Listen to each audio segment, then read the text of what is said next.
So I told you I had an update in that last video on the windows. So what we've learned is we thought the windows went in from the inside. Turns out they come in from the outside. So instead of like folding in this way and coming up, we're just gonna set them up on the outside. What the problem was that we couldn't figure out where what they called the fins. So there's a bunch of fins that got shipped with the windows. I couldn't find any sort of instructions online or any sort of helpful videos to show me on my windows how they're supposed to work. So I will flip the camera around and show you what we learned. Okay, so we have the window here. What we thought originally, so we have this top fin, right? And then you have the bottom fin down here. And so we were gonna use this flat fin on the side, right here. So we just thought, oh, all three pieces, they go down and it goes around the frame of the open frame that we framed out in the building. But what it's supposed to be is the sides are actually gonna attach to the sheet metal. So we're going to use either this fin, which is curved to fit the curvature of a rib of the sheet metal, or we'll use that flat fin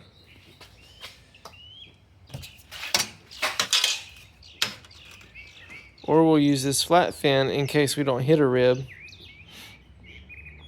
And the sides will only get attached to the sheet metal. Only the top and the bottom or would actually go through the sheet metal, through the fin, into the framed opening, which is going to sit right here. So only the top and bottom are what actually get attached to that framed opening. And that's what we were trying to make all the way around touch, and we couldn't make it work. And so then we got confused and ended up not getting them hung up that day. But now what has happened is what me and my dad did as far as flipping those poles, now the opening from top to bottom is too big. So now I've got to go back and flip those, because right now we couldn't, if you attach the top, the bottom's not touching. If you attach the bottom, bottom's not touching. So I got to go back and flip all those. Be helpful if there was some sort of instructions to tell you about the fins and how to use them and whatnot, but oh well, because the idea is that this creates its channel. So the rain's going to come down, it would come down and hit in here, and then it's going to come down and go down into that trough and out. Oh, and this piece here is just a beauty trim. It's just to cover up the screws. Doesn't have to use it. Probably going to use it, but I'm probably going to paint them black. Cool. I'll see you up at the shop. Hey guys, so yesterday ended up being a rain out. Got too heavy, and then once the rain cleared out, I'd already gotten started on another project. Wife bought some plants that needed to be planted before they died, so got started on getting all those into place. So I didn't get much done on the shop. All I got were the corner pieces cut off, but I did do some organizing. Got pieces moved from the dirt onto the pad for the base angle and the corner angle and the straps. I got them all laid out into various links. That way it's easier to find what we're going to need. Going to start working on the base angle now. I had a question that I reached out to the Mueller guy. I haven't got a response, but some of these have little like triangles punched into them, and some of them don't. They both are labeled the exact same. So I don't know which one's technically the base angle and which one's the corner angle. But my best guess is what I need versus what I have. I'm using that. So like I need 4 pieces that are somewhere around 24, or not 24, but around 20 foot. And the ones without triangles, I've got 4 pieces that are about 20 foot long. So I'm going to say that that's all the corner angle, which I don't need a whole lot of the corner angle stuff either. But I need a lot more base when I got a lot more of the triangle punch stuff for base. So that's what I'm going to kind of go off of. He never responded, which I don't blame him. It's the weekend. If who wants to do work on the weekend, right?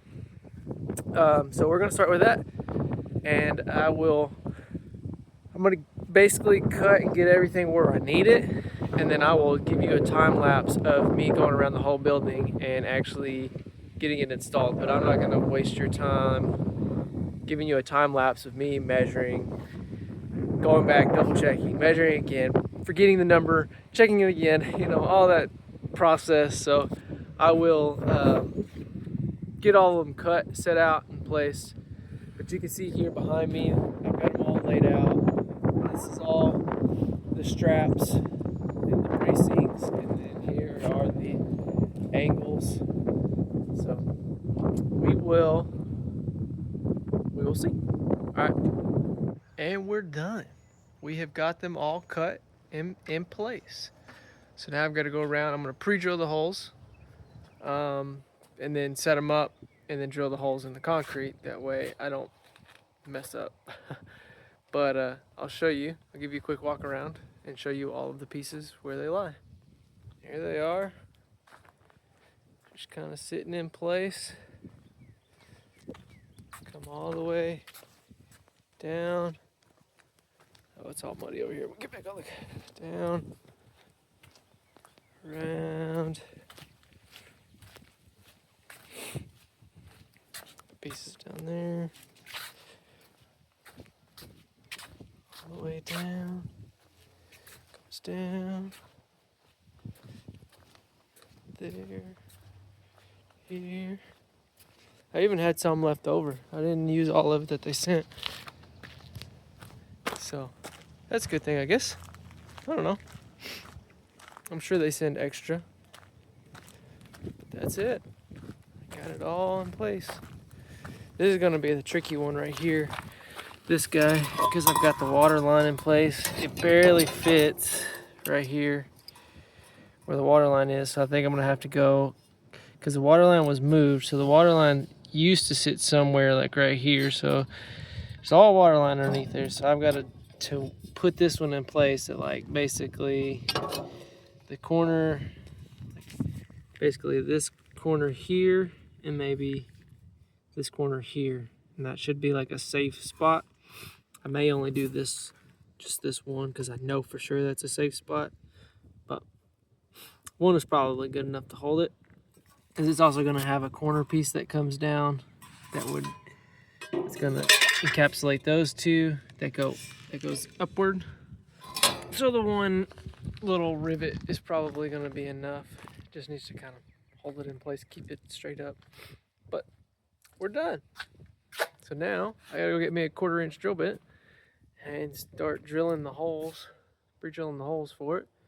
And then once those are done, then I can come through and drill the concrete anchors, holes, and pound them in place. Good morning, guys. So we're gonna pick up where we left off last week. I'm not gonna bore you with drilling all the pre-drilled holes through all the base iron. So I'm gonna start with getting all the holes drilled, and then I'll time lapse you when we get to drilling the concrete holes, and I'll show you doing it all the way around. So give me a little bit to get that done. To you to be like 1 second, but I'll get all that done and then we'll get started. We're back. I'm gonna start the time lapse for you guys so you can see it all come up.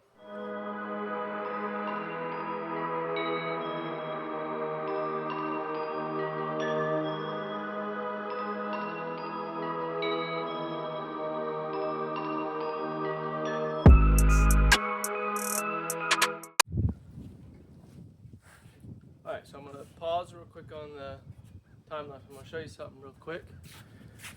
I had to do this on the other side as well. I don't know if this is a mistake I made when we put the main beams up, or if these just have to be cut and it's just not mentioned, but you see the base angle here. What's happening is I can't push it far enough back because it's hitting the main beam here. So what I did on the other side is I just cut a little notch where those are so it can slide back. That one's probably okay on that side. It's hitting on this one for sure. So I'm gonna cut those notches, we'll slide this back, and then we'll continue. So you can see just a little notch. You know, it wasn't much. Cut a bigger notch than what I needed. but nothing much. Like I said, I don't know if that's just I don't know if that's my mistake whenever we put the poles up or not, but you know, too late to go back on any of that, so we make it work. So, all right, we'll get the time lapse started.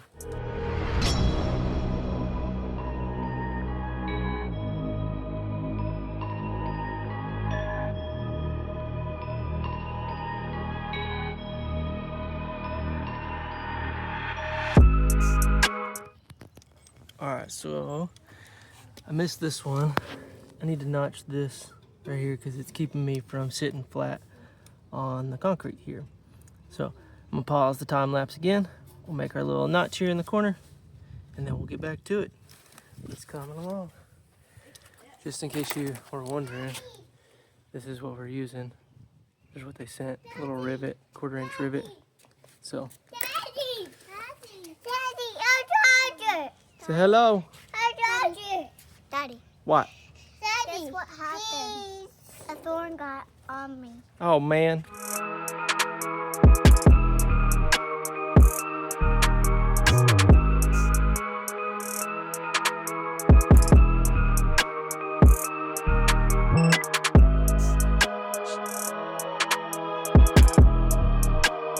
I'm gonna stop there on the base angle. The reason I'm not gonna do this side wall here, this one, is because I want to make sure, I want to double check our measurements from the edge of the concrete in, make sure everything's where it needs to be, make sure it lines up with the wall girts, make sure that's all a nice seamless straight line down. So I want to double check all that before I put these in final placement. So pretty sure we're good, but just want to make sure. So we'll stop there. Dad's here, he's flipping all of the window frames around and we're gonna actually get those installed next. So I'll show you that process when we get to it. So see you in just a second. Holy cow, guys. We got a window. Oh, so exciting. Just like that, it's in place. It fits perfect top and bottom with flipping those brackets. And then you've got your little slack on the left and right. So as we sheet, we come up to it, we can say, oh, if we move it left or right, we can hit this part of the sheeting that might fit better or whatever. So, you know, that's where the process of doing the windows as you sheet comes in. But this allows whoever's sheeting to not have to worry about the window. It's at least up here, and then we can move it as we need to, should we need to. But let me show you the fitment on the back here. Man, I mean, tight, nice and tight. So we're happy with it. So only 4 more to go.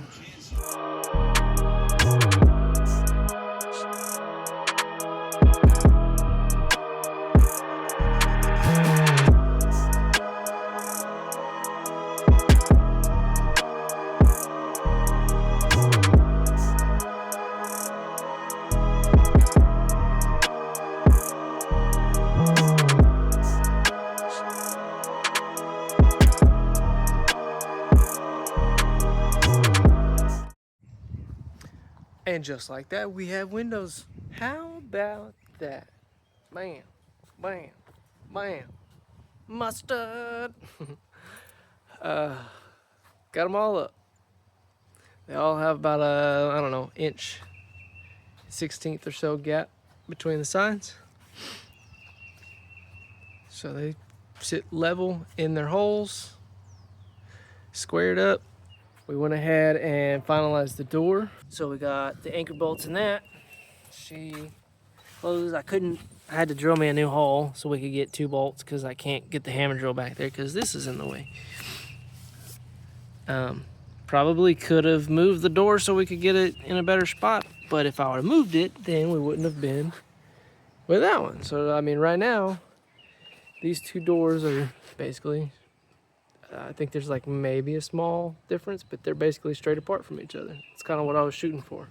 So now we're gonna go through, we've marked the 20-foot line on that back wall that I stopped at. So now we're gonna go through and finish that out. We're gonna put all that base angle up and get that done. So So I think that's really the last little bit of hammer drilling that I got to do. So we'll get started on that. I'll time lapse that for you. Getting a bunch of time lapses in this video.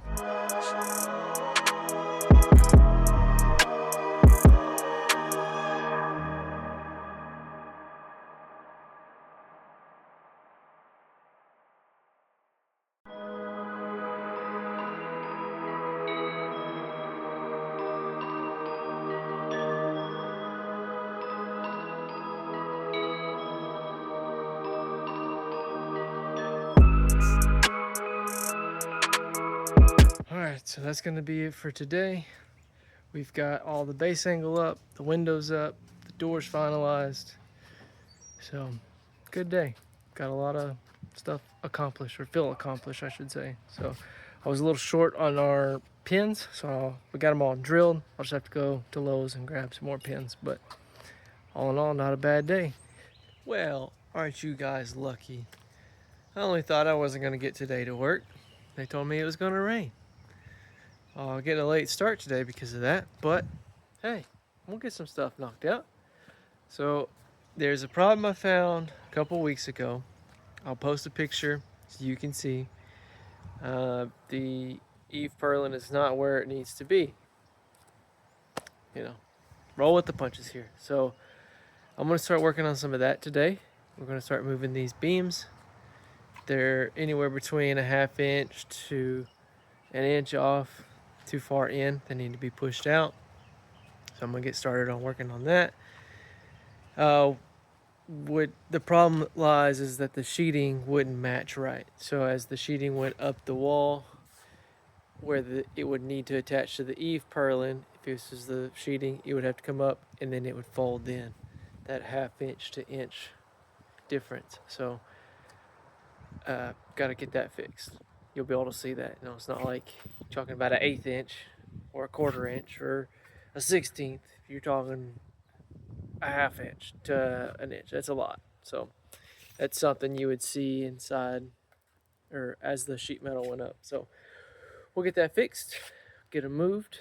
So moving those may also make us have to move the most in ones as well. What they call the outrigger eave purlin. May have to move those as well, most likely, because I based the measurement off of those instead of the main vertical beams. So I was supposed to base it off the main vertical beams for the eave purlin and then base the outrigger eave purlin based off the eave purlin. So I'll post the picture of the measurement sheet too so you can see, and I'll make note. You know, I made the note of going off the 12 inches from outside in to mark for the eave purlin instead of doing the 6 inches out to the eave purlin. So you live and you learn, you know. Oh well, we'll fix it. But we get started on that, guys. Show you here some progress here in a minute. All right, guys, and we're back. I've got 2 of them fixed. I'll show you these 2. So we've got this one and this one fixed. This one, as soon as I loosened the bracket, this bracket mounts it. As soon as I loosened that bracket, it went from where it was to boom, basically where it wanted to, right where it needed to be. So this one's now straight. This one's straight. So you look down.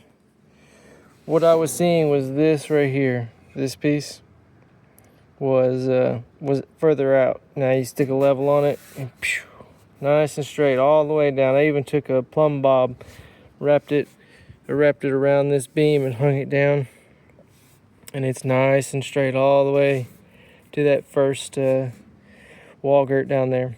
So that is what we needed.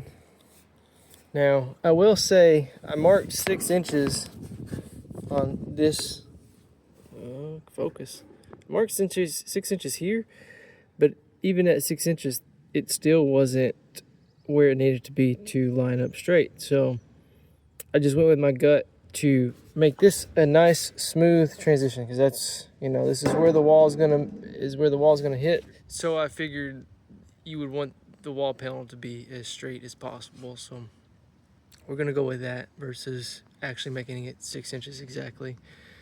So, but it's starting to cloud up, starting to thunder. I need to do some stuff at the house anyway, so I'm gonna wrap that up there. Got 2 of the 2, 4, 6, 8. 2 of the 8 done. Now that I've done a couple, maybe the next couple will go quicker. I got a couple ways to check it to make sure it's nice and straight. It took me a minute to think about the plumb bob and, you know, using a straight edge, a couple different things that I needed. So, but now that we got it figured out, got a game plan, maybe the other ones will go a lot faster. So that will be it for this video, guys. Stay tuned. It's coming up, one piece at a time. Peace.